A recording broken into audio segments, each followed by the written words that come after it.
uno una inmunodeficiencia, que tenemos las primarias y las secundarias, cualquiera de las dos, están asociadas a susceptibilidad de infecciones, así como también a trastornos de la autoinmunidad, así como también a complicaciones inflamatorias y neoplásicas. Ya vamos a ver este último renglón que puede dar lugar a los dos tipos o a cualquiera de los dos tipos de patologías. Acerca de la prevalencia, estos no son datos nacionales, no hay datos específicos en el país acerca de las inmunodeficiencias primarias, pero oscila entre 1 en 1.200 y 1 en 2.000 individuos nacidos vivos. Ya vamos a ver también que esto es de mayor importancia en pediatría, porque podríamos entonces hay individuos nacidos vivos o recién nacidos. Y mayormente se los reconoce, o el pediatra es el que está a cargo de diagnosticarlos, porque son problemas que se denotan, se evidencian en los primeros meses de vida del niño. Ahora, en algunos países existe el tamizaje neonatal, lo cual ha facilitado el incremento de la detección desde muy temprana edad, lo cual es importante como para tomar decisiones terapéuticas e incluso para dar asesoría genética a la familia, como vamos a ver y a donde voy a dirigir esta charla. Ahora, acerca de las clasificaciones, como ven ustedes, todas van dirigidas a trastornos de la inmunidad celulares, inmunidad celular, humoral, combinadas, sindrómicas, que pueden ser individuales o que pueden formar parte de una gran cantidad de trastornos, deficiencia de la producción de anticuerpos, desregulación inmune, fallas del complemento, trastornos en la respuesta a la inflamación, inmunidad innata, defectos de la fagocitosis y fenocopias, que esto no es una enfermedad, sino que es cómo se parece un individuo que no está afecto de una patología, tiene un fenotipo que es idéntico a aquellos individuos que sí padecen la enfermedad, que también debemos saber identificar la enfermedad y además también debemos excluir la enfermedad en individuos que parezcan o pareciera que tuvieran la enfermedad. Ahora, vamos a ver entre las primarias y las secundarias. Las secundarias sabemos que están asociadas, la más conocida de todas es la que está asociada al VIH o el SIDA, como lo conocíamos nosotros, que es el síndrome de inmunodeficiencia adquirida, en la cual en algunos casos, no el caso del VIH, pero la malnutrición es reversible, mientras que otros sí, son complicaciones, en este caso del tratamiento de neoplasias, tratamientos en oncología, que la mayor parte de los quimioterapéuticos, de las sustancias, son citotóxicas y por lo tanto van a generar una caída de las células humorales, perdón, de las células sanguíneas, tanto de la serie roja como de la serie blanca, que es aquella que nos compete en este momento. Los tipos más comunes de las inmunodeficiencias primarias corresponden a la gamaglobulinemia ligada al cromosoma X, que son las que vamos a considerar como primarias y las que vamos a revisar brevemente, porque la idea no es darles una clase de genética, pero sí explicarles cómo esto está derivando, las formas de hacer diagnóstico están derivando cada vez más en mayor número de patologías y en mayor número de especialidades médicas, están derivando a hacer estudios moleculares, estudios genéticos que ya no van solamente de hacer el estudio de un gen, sino de paneles completos. Entonces tenemos las inmunodeficiencias primarias, tenemos la gamma-globulinemia ligada al cromosoma X, tenemos una inmunodeficiencia variable común y así como tenemos también una hipogamma-globulinemia o síndrome de hiperinmunoglobulina M o IgM. Vamos a tratar por lo menos las dos primeras y una más que ya la vamos a ir viendo conforme avancemos con esta exposición. Ahora, ¿cuáles son las señales que nos da un paciente? No tengo que explicarles, son infección que a muy temprana edad el niño va a padecer de infecciones en el oído, va a padecer de resfriados frecuentes, neumonías a muy temprana edad, no hay crecimiento, cuando está afecto de algo se le dan antibióticos y no responde, en fin, todo lo que denota que es un individuo que no está respondiendo bien, incluso a la vacunación. Son niños que son vacunados y al poco tiempo sufren, por ejemplo, no estamos hablando de temprana edad, pero por ejemplo, si yo lo vacuno a un niño contra el sarampión y el niño sufre de sarampión y algo pasó con la vacuna era de muy mala calidad, que uno puede pensar en que la cadena de frío no se mantuvo, qué sé yo. O puede ser que el niño no haya respondido, su sistema inmunológico no haya respondido adecuadamente a la estimulación del sistema inmunológico a través de la inyección de partículas virales que forman parte del material que se inocula.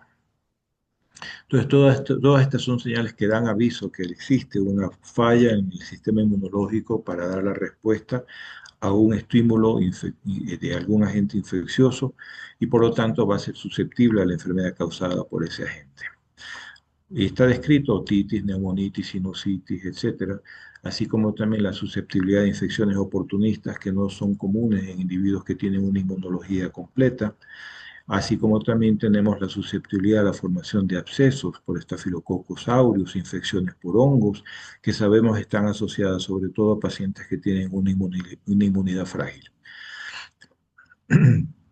También hay otros trastornos no infecciosos, pero sí más bien inflamatorios, como por ejemplo tenemos enteropatías dermatológicas como eczemas, alopecias, de distintos tipos que pueden ser parciales, totales, corporales, del cabello, etcétera, así como también trastornos en el reconocimiento de lo propio que puede generar síndromes que son parecidos al lupus, con todo el abanico de patologías o de afectación que puede tener un paciente lúpico y en este caso un paciente que tiene una simulación de un cuadro lúpico. También podemos tener una diversidad de neuropatías, así como también de patologías endócrinas, así como también neumonitis u otro tipo de procesos inflamatorios pulmonares. Ahora, ya ustedes deben haber visto esto en lo global, ¿no? Que el sistema inmunológico no solamente está constituido por aquellas barreras que nos protegen, por ejemplo, tenemos nosotros las fosas nasales con todos los pelos que forman parte del sistema de filtrado, tenemos una gran cantidad de células que también, la piel es una barrera de protección contra todos los agentes infecciosos, así como también tenemos todo un batallón de células que se encargan de uno responder inmediatamente o organizar una respuesta que nos permitan a nosotros responder como un organismo ante la presencia de un agente potencialmente infeccioso, generando una respuesta de memoria que nos va a permitir en un momento dado, al estar expuesto en una segunda o tercera ocasión o en múltiples ocasiones, si es que se mantiene intactas las características inmunológicas o inmunogénicas del agente infeccioso, nos va a permitir estar protegidos contra ese mismo tipo variante de agente infeccioso, sea virus o sea una bacteria. Ahora, las inmunodeficiencias primarias son trastornos que predisponen a estas infecciones recurrentes por lo general. Vamos a ver que de acuerdo al patrón de herencia pueden estar ligadas al cromosoma X, lo vamos a revisar en un caso puntual que ya fue mencionado al principio, puede tener un patrón hereditario autosómico recesivo o un patrón hereditario autosómico dominante. Vamos a hacer una muy breve revisión de todas y cada una de ellas, de ejemplos de cada una de ellas, para que ustedes tengan una idea. Para esto hay que entender también bastante acerca de cuáles son los mecanismos mendelianos de herencia que se conocen. Ahora, nosotros tenemos distintas formas de presentación de enfermedades. Mencionábamos las fenocopias, que son individuos que no están enfermos, pero que aparentemente su fenotipo da para pensar que se trata de un individuo afecto. Pero también tenemos que hay una enfermedad que puede estar causada por distintos genes y va a tener el mismo cuadro clínico. Así como también podemos tener varios genes que estarían afectados y que van a dar una sola manifestación clínica que podría ser leve, moderado o grave. Tenemos nosotros que ciertos genes que son aquellos que codifican la presencia de alguna proteína, que si existe alguna alteración en la estructura del gen, esto va a redundar en una pérdida de función o una ganancia de función en aquella función biológica que está asignada a esa proteína. Tenemos nosotros, hay casos que lo vamos a mencionar, está resaltado el STAT3, que es el que vamos a desglosar un poquito más, pero también todos estos son genes, el STAT3, DOC8 y GATA2. Así como también nosotros podemos tener aquellas mutaciones que permiten ganar función, es decir, hacen más allá de lo que tienen que hacer y no hay un mecanismo de frenado de la función. Todos los genes son expresados para dar lugar a una proteína mientras sea necesitada una vez que ya no se requiera su participación o se requiera que vuelva a niveles basales, existe mecanismo de cómo se lo puede frenar. Entonces hay genes que son estimulados para su expresión, pero también hay genes que son reprimidos en su expresión en un mecanismo de mantener la homeostasis molecular, por decirlo así, de la expresión de ciertos genes. Ahora, Mencionábamos acerca de la pleiotropía, que un mismo gen puede dar lugar a distintos fenotipos. Tenemos que el STAT3, que ya les mencionaba anteriormente, puede dar un proceso vinculado a la autoinmunidad, a trastornos de la autoinmunidad, como el síndrome de hiper-IgE asociado a la autoinmunidad o a un cuadro de inmunosupresión, perdón, inmunodeficiencia primaria. Algo acerca de cómo la célula se entera de qué está sucediendo en su entorno, cómo entra la información genética hasta el núcleo celular.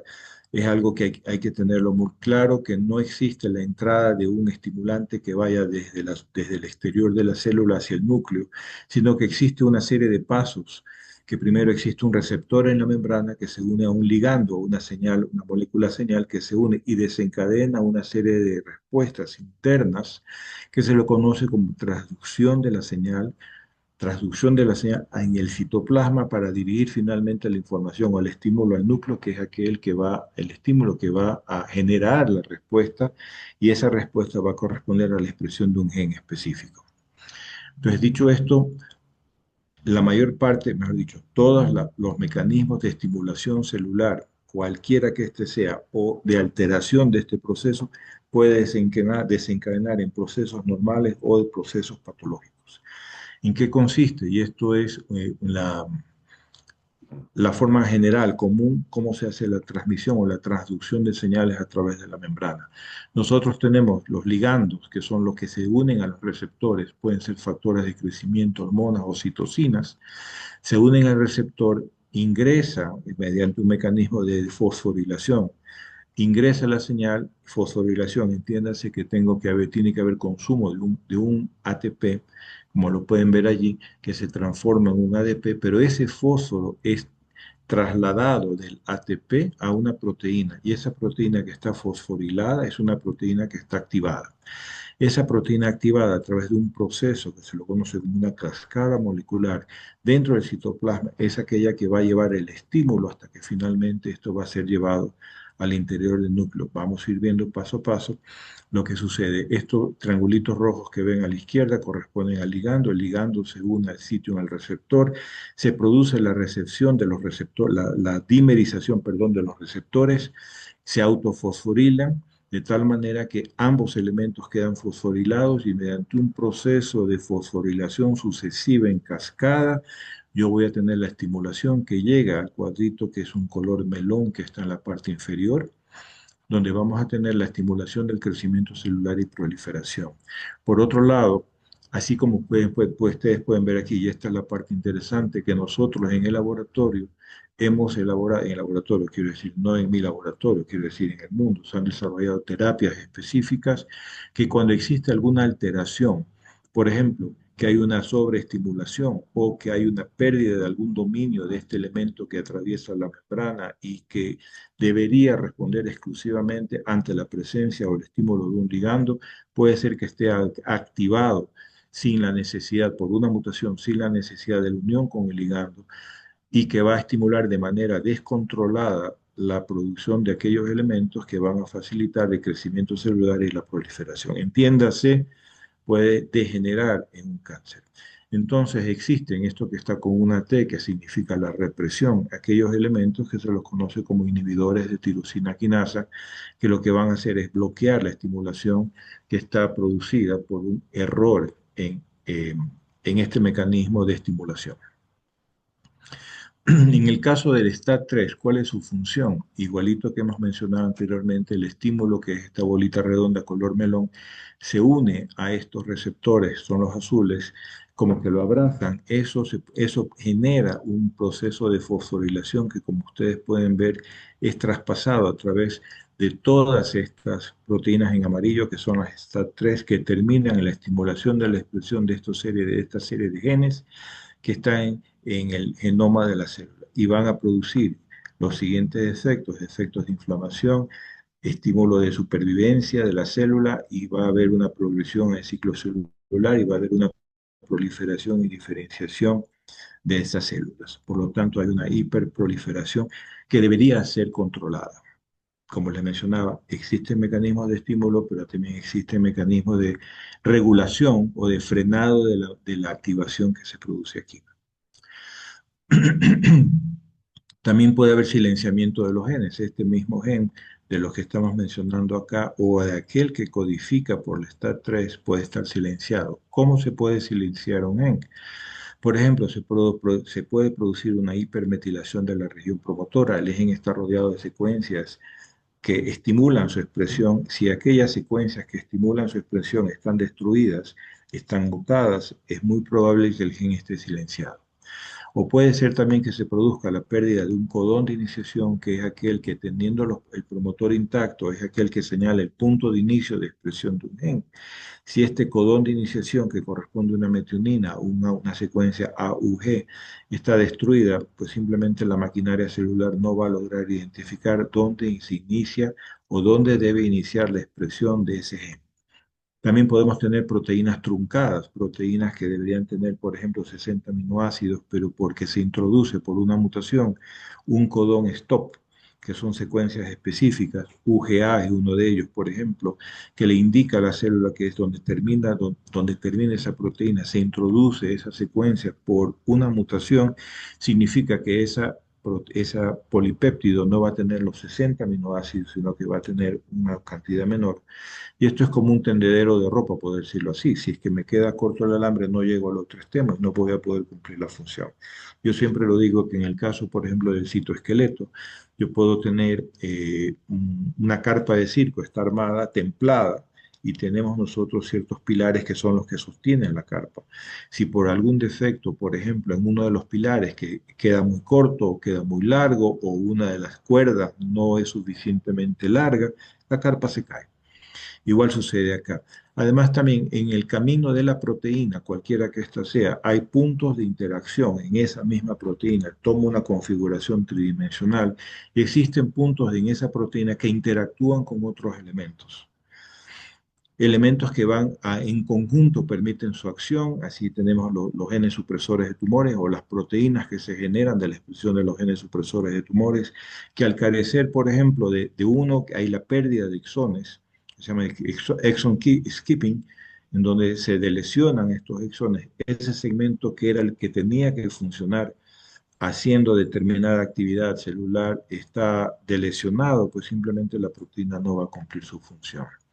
Así como también nosotros, y es lo que se ve acá, ¿no? Ciertas mutaciones puntuales o de lesiones en dominios de unión, específicamente esas secuencias están destruidas o han sido eliminadas a través de un proceso de lesión.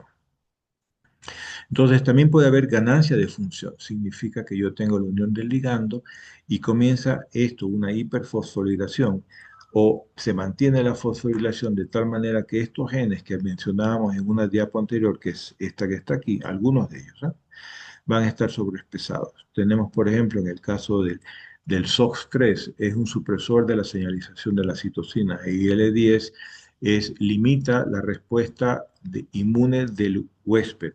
Para patógenos, previene el daño del huésped, así como también mantiene la homeostasis tisular normal y por el estilo. Entonces, al estar hiperestimulados, nosotros vamos a tener un aumento de la supresión de la señalización de citoquinas, va a haber también una limitación de la respuesta del huésped, etcétera, etcétera. Así como también frena, en este caso el gen CXCL8, que es el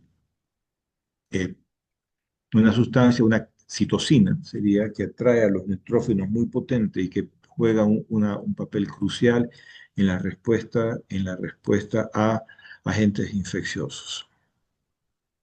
Entonces, este tipo de mutaciones tiene un patrón de herencia autosómica dominante. Entiéndase que yo puedo tener a un individuo, en este caso tenemos al padre afectado que tiene la misma patología, se la transmite al 50% sin importar el sexo de su descendencia. Vemos nosotros que aquel hijo o hija que hereda la alteración o el cromosoma alterado va a sufrir la enfermedad. Por estadística se sabe, digamos, por un patrón hereditario, se sabe que el 50% de la descendencia va a sufrir la enfermedad. Con esto uno puede dar asesoría genética a la descendencia en este mismo señor, si es que quiere tener más hijos y a un niño pequeñito, menos de 6 meses, se le diagnostica que tiene una mutación en este gen, uno tiene que decirlo, usted tiene 50% chances de tener un hijo, el siguiente hijo, con esta afectación. ¿Sí? Entonces, esa es la utilidad de hacer todo este tipo de estudios. Ahora, la función de los TKIs o los inhibidores de tirosina quinasa, como les decía, esto es como un efecto dominó. Una vez que la ficha roja entra en contacto o se estimula por acción que yo le empujo con el dedo, voy a tener un efecto en cadena, que es el efecto dominó, en donde una vez que se introduce el estímulo, voy a llegar hasta la parte final, que sería la expresión del gen que se ha estimulado mediante este empujoncito que yo di a la primera ficha de dominó. ¿Cuál es la función de los inhibidores de tirosina quinasa, tal cual ustedes ven este hombrecito que está deteniendo esta respuesta como efecto dominó? La detiene y así evita entonces que el proceso de estimulación de la progresión celular, de crecimiento celular, de pérdida de respuesta a la presencia de agentes infecciosos, de estimulación, la baja de la respuesta a las citocinas, etcétera, etcétera, no llegue a suceder. Cambiando a otro tipo de patologías, vamos a ver aquella que está ligada al cromosoma X. Ahora, es una A-gamma globulinemia, como su nombre le indica, es una enfermedad en la que se produce muy poco o nada de gamma globulinas. Esto fue descrito mucho tiempo atrás, ya vamos a ver algo de historia a continuación, pero es el mismo concepto. Yo tengo entonces en el gráfico que ustedes ven aquí, ustedes pueden ver que tengo el receptor que está en un color celestito, al menos en mi pantalla, se une esa estrellita roja que ustedes ven allí, que es el antígeno, y va a desencadenar una respuesta interna que va dirigida al núcleo que permite la activación de las células B, entiéndase la producción de anticuerpos. ¿Sí? Ahora, esto se lo conoce como la proteína de Bruton y es una mutación que porque fue un doctor Bruton, como pueden ver aquí, quien la describió en el año 1952. Por eso es que se llama, ahora se lo conoce como ibrutinib, es uno de los nombres comerciales que tiene, en honor y en memoria de este médico que fue uno de los primeros que la describió. Ahora, el ibrutinib se utiliza con fines antineoplásicos, se lo utiliza en ciertos tipos de leucemia, sobre todo la leucemia linfocítica crónica y en ciertos tipos de patologías. Pero bueno, vamos a remitirnos por ahora a esta parte de acá. ¿Qué significa que sea una enfermedad ligada al cromosoma X? Significa que es una enfermedad que la van a sufrir los varones de la descendencia. Las mujeres simplemente van a transmitirla. En ciertos casos excepcionales, ustedes pueden tener individuos, mujeres, que la pueden sufrir levemente, porque puede coincidir que el cromosoma X sano de una mujer portadora normalmente debería cubrir la deficiencia que tiene el cromosoma X afecto, pero puede ser que coincida que el cromosoma X sano, no inactivado, sea aquel que sea el mutado. Entonces el uno está silenciado por un proceso de ionización y el cromosoma X sano es aquel que tiene la mutación. Entonces son mujeres que van a tener la expresión leve de la enfermedad.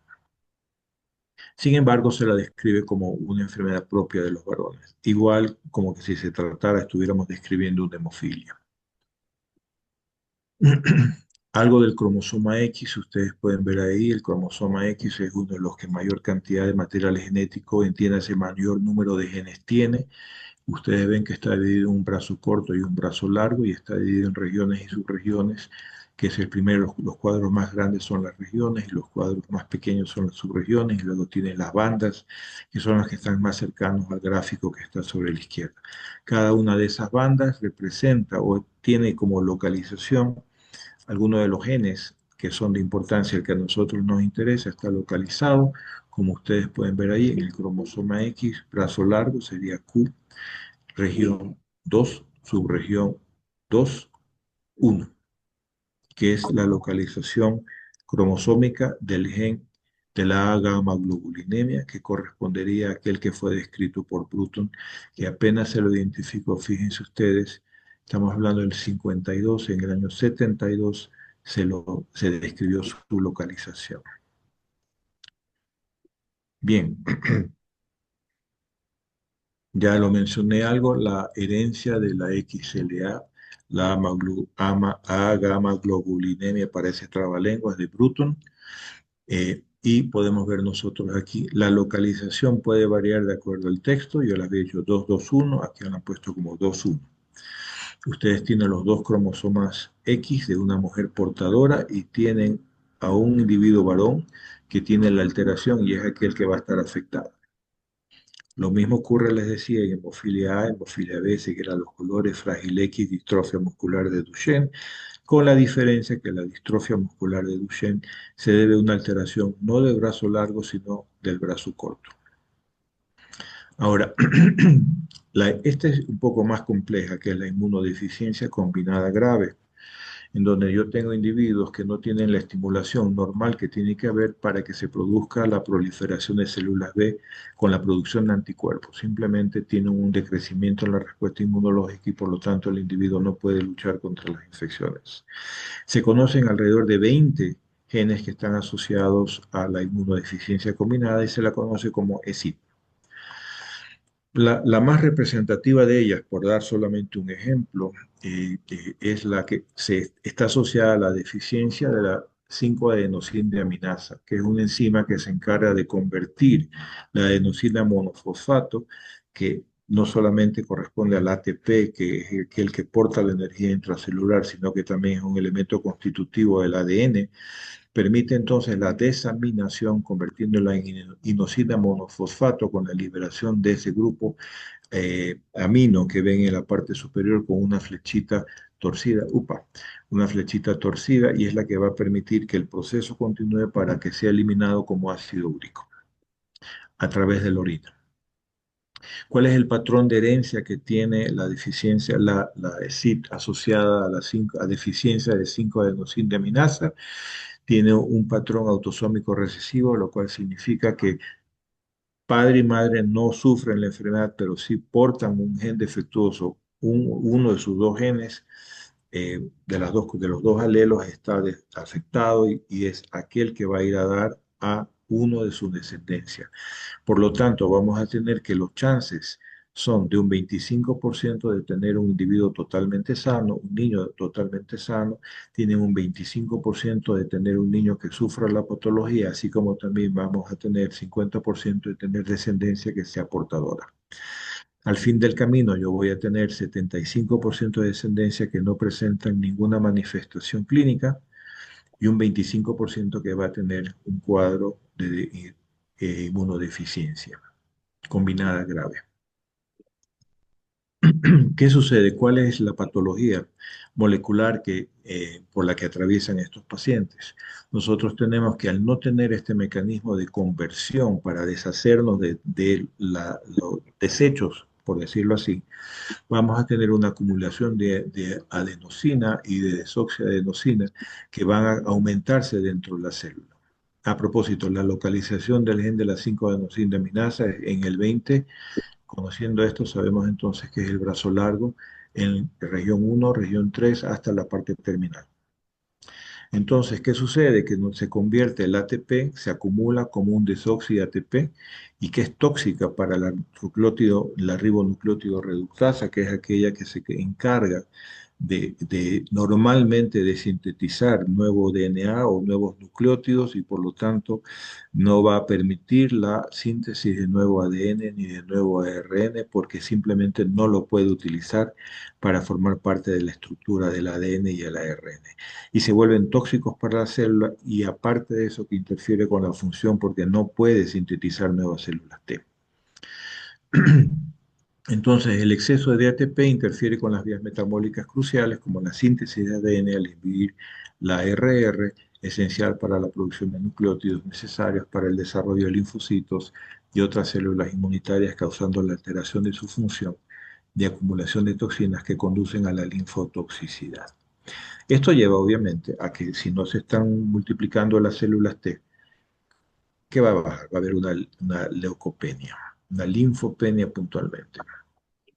Bien, un poco ya avanzando, Tenemos que el diagnóstico tradicional es el análisis celular y ciertos estudios serológicos, pero es limitado. Es más limitado lo que voy a decir, lo que estamos hablando, que los estudios moleculares que identifican mutaciones, permiten tratamientos personalizados y asesoría familiar, que son al menos las cosas que podríamos nosotros hacer.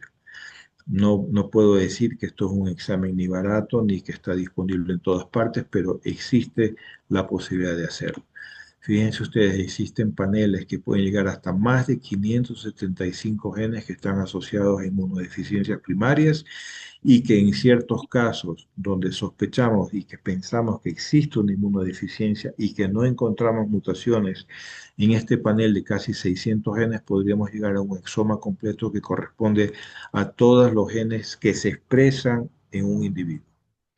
Entonces, uno puede llegar a hacer maravillas. La ventaja es que si bien sigue siendo caro para nosotros, los precios han caído bárbaramente en los últimos 10 años y ahora ustedes pueden tener un exoma completo por 1.500, $2.000.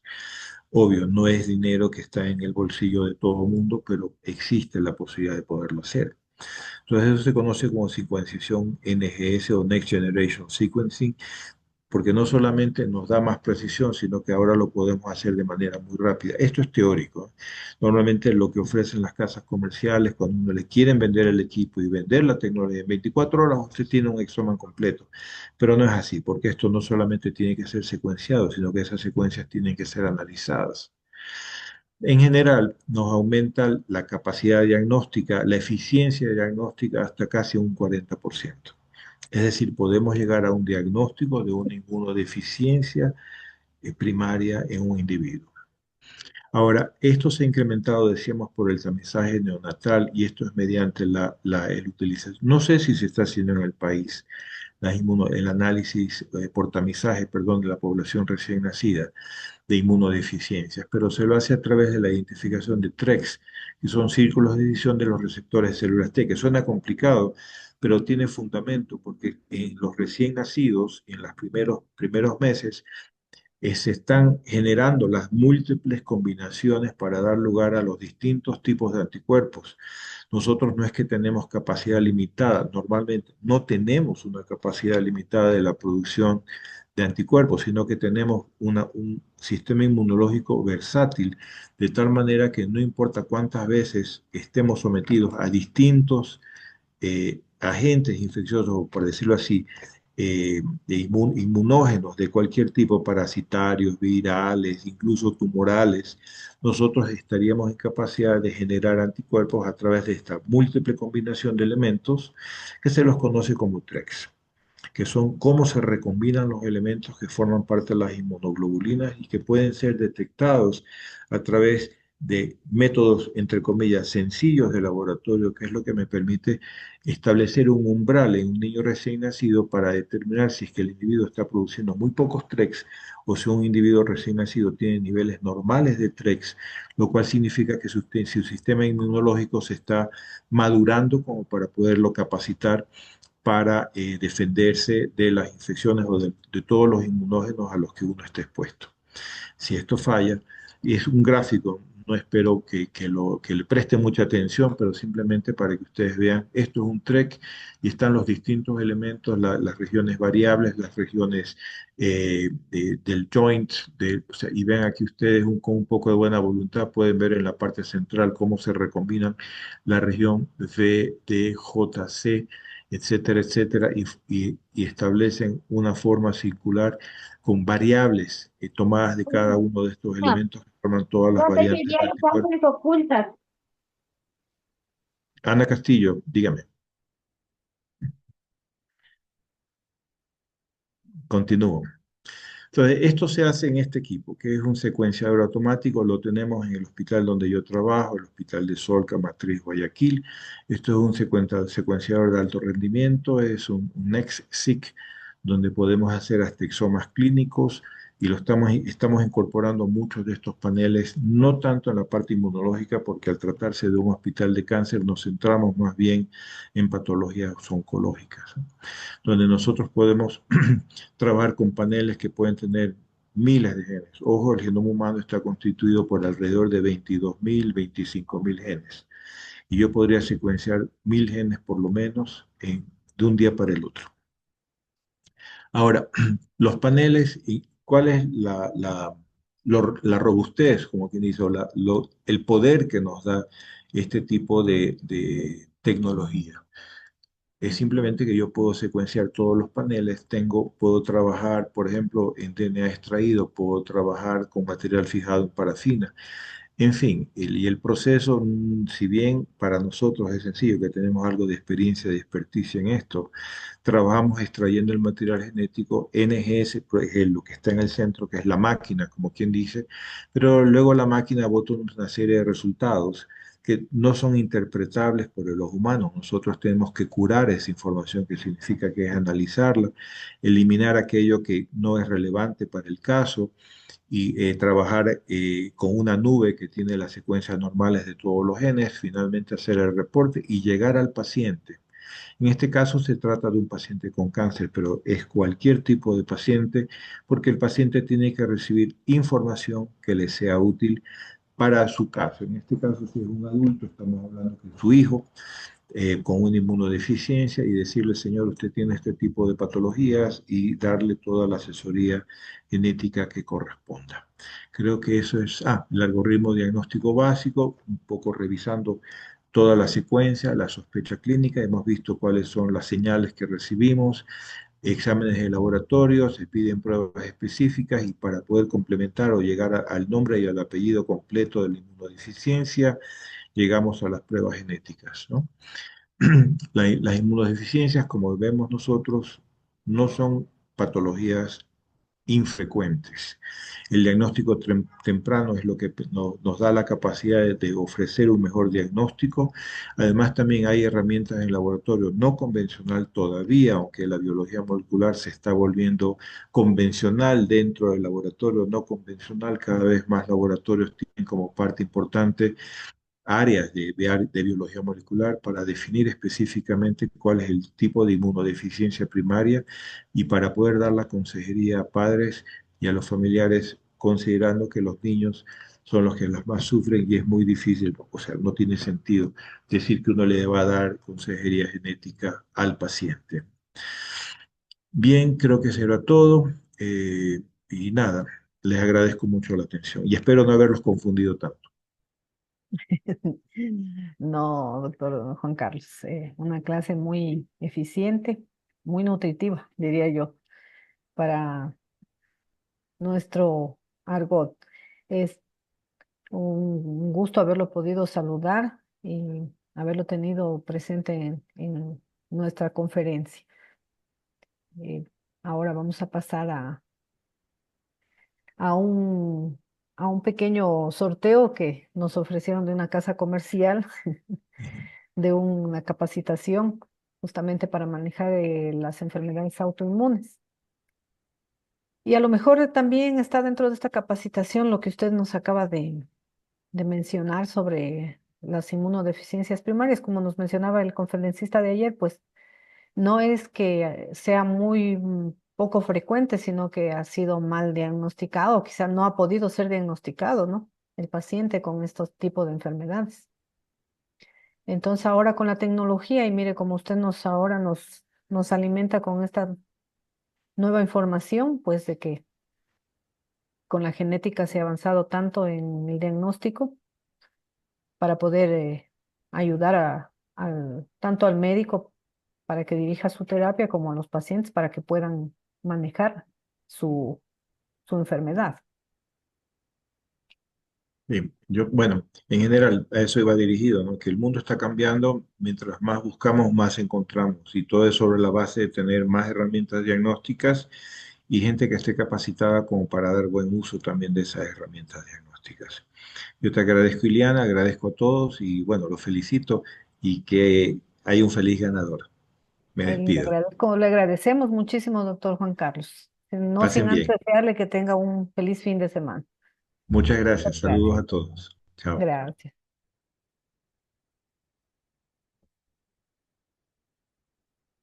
Nos esperamos un momentito, por favor, y a todas las personas que estaban en, en la sala. eh, Todas las personas que están en la sala van a participar en el sorteo, así que por favor, si nos esperamos un momentito, nuestra compañera va a activar un...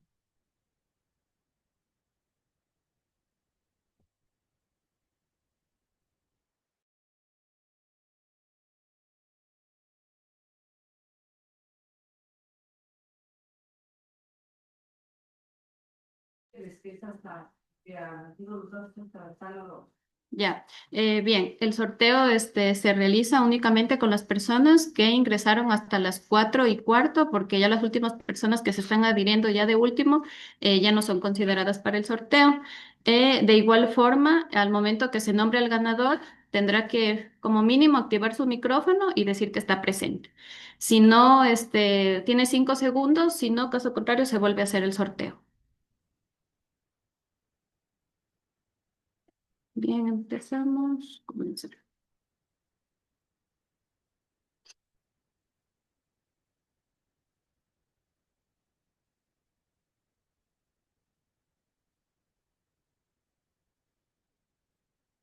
Ya, Karen Riofrío.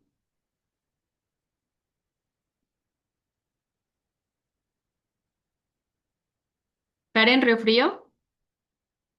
Presente, aquí estoy. Ya. Bueno, ya nos pondremos en contacto, ¿no es cierto? Para darle todas las Ujú. indicaciones. Usted es la ganadora. Listo, muchas gracias. De la clausura.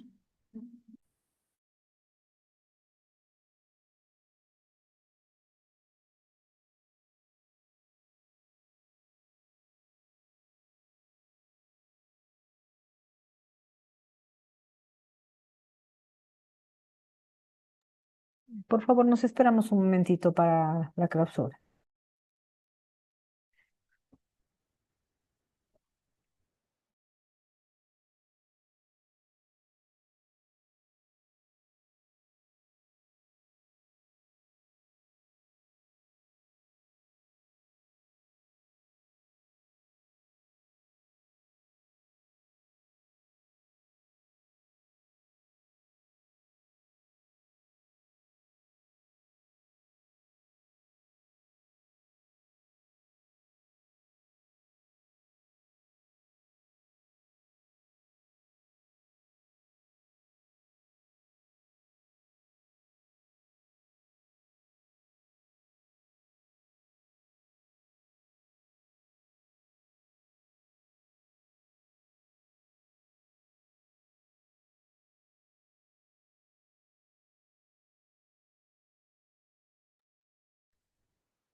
No habla la doctora.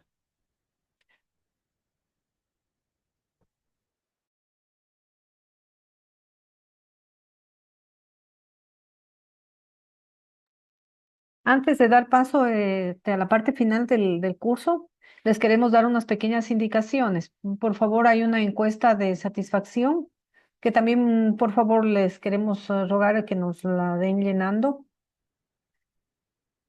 que nos sirve a nosotros para posteriores eventos para la organización.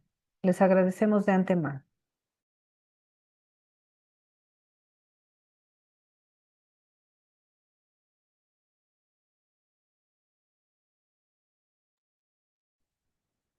A ver, les hago una indicación. Luego de dar la evaluación, se activa la encuesta. La evaluación se abre a las 5 de la tarde de este día. Tienen 3 oportunidades para contestar las 10 preguntas. Tienen que completar una nota mínima, perdón, de 7 y para aprobar el curso. Y está abierta la evaluación hasta el día miércoles 10 de la noche. Entonces, si no pueden hoy por A o B circunstancias, pueden darla en la nochecita, pueden darla el día de mañana o el momento que ustedes lo crean conveniente.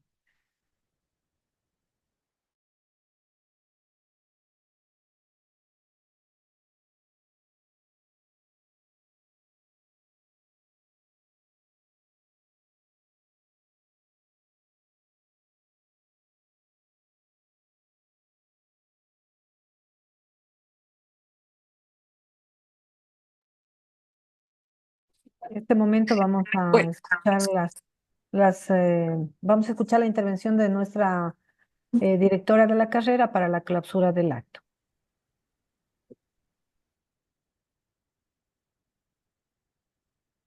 bueno, muchas gracias, Ileanita. Felicitando primero a Karen Riofrío, que ha sido la afortunada en esta tarde de la capacitación sobre diagnóstico de autoinmunidad. Muchas felicitaciones en primer lugar. Y luego agradecerles a todos los profesionales que durante estas 2 semanas nos han acompañado a todas las ponencias. Eh, Realmente ha sido temas muy interesantes y estoy completamente segura que les va a ayudar a enriquecer mucho, tanto en la parte profesional como también en la parte científica y sobre todo a seguir preparándose y a seguir investigando sobre los temas de medicina por laboratorio, pues porque como todos lo sabemos, no solamente somos un apoyo al diagnóstico, sino un complemento del diagnóstico de los pacientes y apoyando así a la labor que hace todo el sistema de salud, incluyendo pues obviamente los médicos. Entonces, espero que todos estos conocimientos sean aplicados en su vida profesional, en los laboratorios donde ustedes se desenvuelven, trabajan en la parte de investigación, por supuesto, y en las otras áreas, pues que el laboratorista clínica tiene su desempeño profesional. Esperamos contar con ustedes en otras oportunidades, que obviamente la carrera de laboratorio clínico está preparando por cada año algún evento científico o alguna charla, etcétera, que podamos ofrecer para nuestro crecimiento profesional. Muchas gracias a todos, gracias a las personas que organizaron el evento, especialmente a la responsable del evento, la licenciada Ileana Delgado, la licenciada Silvia Molina y la doctora Yesenia Jaramillo. Pues realmente ellas pusieron mucho esfuerzo en el evento y ha sido todo un éxito. Muchas gracias. Esperemos pues que sigamos con este tipo de, de, mm, de cursos que nos ayudan mucho para crecer profesionalmente. Gracias nuevamente y pues ha sido un gusto compartir estos días con ustedes. Hasta luego. Muchas gracias a todos los participantes, deseándoles un fin de semana excelente y que nos acompañen en próximos eventos a la carrera de laboratorio clínico de la Universidad Nacional de Loja. Gracias por estar aquí.